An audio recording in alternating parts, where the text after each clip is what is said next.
Okay, so for number 18, we're going to fill out the unit circle on the next page and use it to answer the following questions. For the sake of time, I'm not going to have you watch me fill in the unit circle. So what I did is I took a snip of one of the unit circles that I had posted on the other page.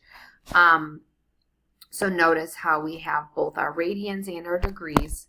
So here's our degree measures going around.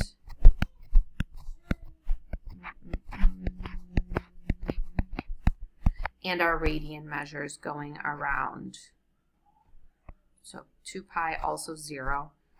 Here's pi over 6, pi over 4, pi over 3, pi over 2, 2/3 pi, 3/4 pi, so on and so forth, going around. Oops, lost my 3 pi over 2.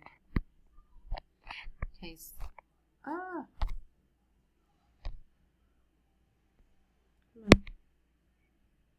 That's moved. That to move. Sorry about that. There we go. 7 pi over 4, 11 pi over 6.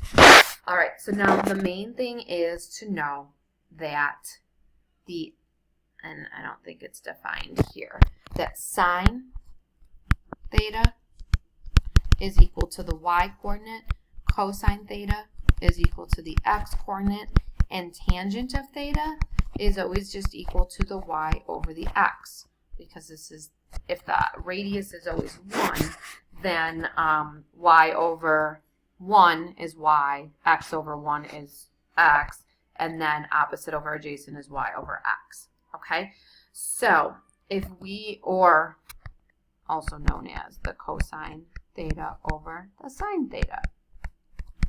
Okay, so if we go back up here, sine of 3 pi over 2. Sine tells me I'm looking at the y coordinate. So I'm going to go find 3 pi over 2, which I know is down here. It's a radians.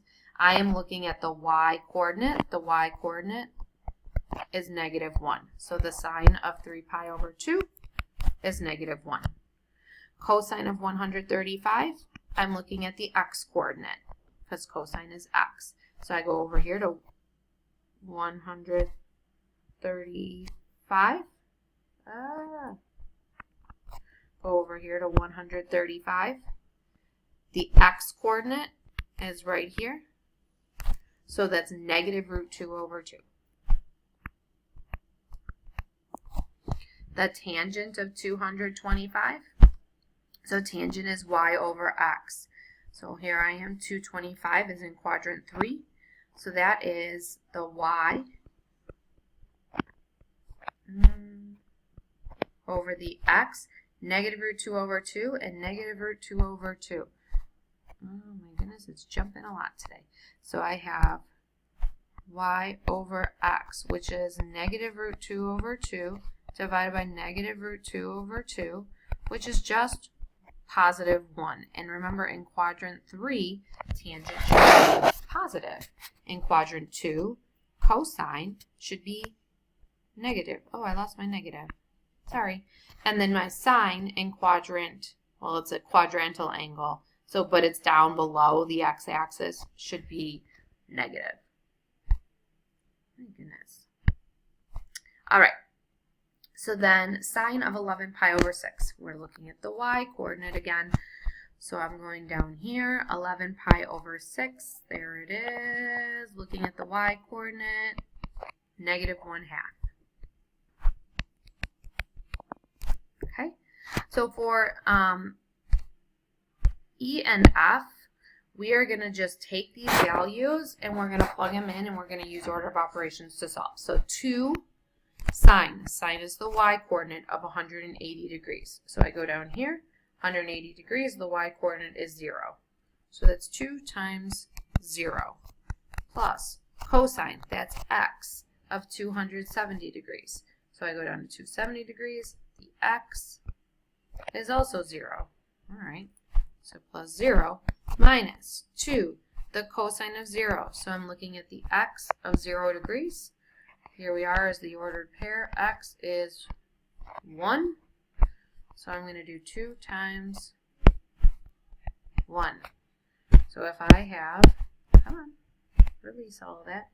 0 plus 0 minus 2 is equal to negative 2. Okay? All right. Sine of 90 degrees. Sine is y. So I'm going to go to 90 degrees. The y coordinate is 1. I don't know why everything is selecting all today. Let me switch. So I have 1 minus 3. Cosine is x. So the cosine of 0, there you go, is 1. We already actually had that in the previous question. Plus 2. The sine of 270, that's the y coordinate. So I go down to 270. The y coordinate, that did not help. Release all that. The y coordinate at 270 is negative 1. So I have 1 minus 3 minus 2.